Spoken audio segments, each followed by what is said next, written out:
What if I told you that self-love can impact the way you live life and see reality?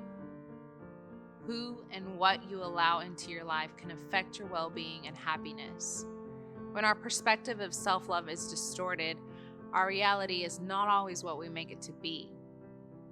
Thankfully, we can call upon a God that is more than willing to strengthen, heal, and fix us despite our mistakes.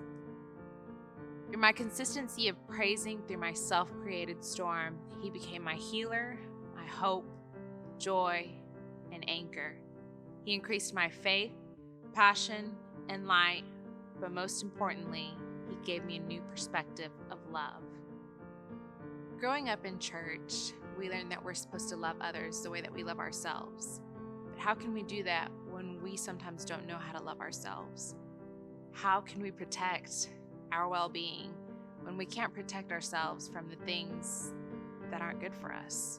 It was in the valley that I learned growth can be painful, but it was also in the valley that I realized that's where nature gives birth to life, because the rivers quench the thirst of Mother Nature.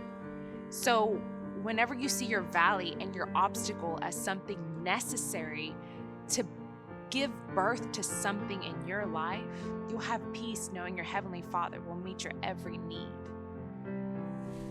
You see, it's at our lowest point that we can see what our foundation is made out of. We can easily react the same way that the Israelites did when they spent 40 years in the desert. They were negative, they were complaining, they were pessimistic and ungrateful. Their broken perspective made them miss out on the great plans that God had for them. And I'd rather choose to see my obstacle as a way of practicing my faith in a God that I claim to love than to become stagnant and miss out on something amazing. How can we go above and beyond for others yet neglect ourselves? I challenge you to love yourself enough to work on a better version of you, a healthier one, emotionally, mentally, spiritually, and physically.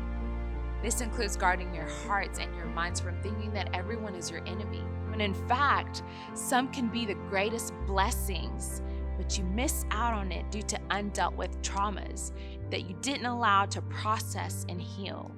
So I challenge you, push yourself through your obstacles because you deserve it. And when God becomes your foundation, you'll have peace knowing that this too shall pass.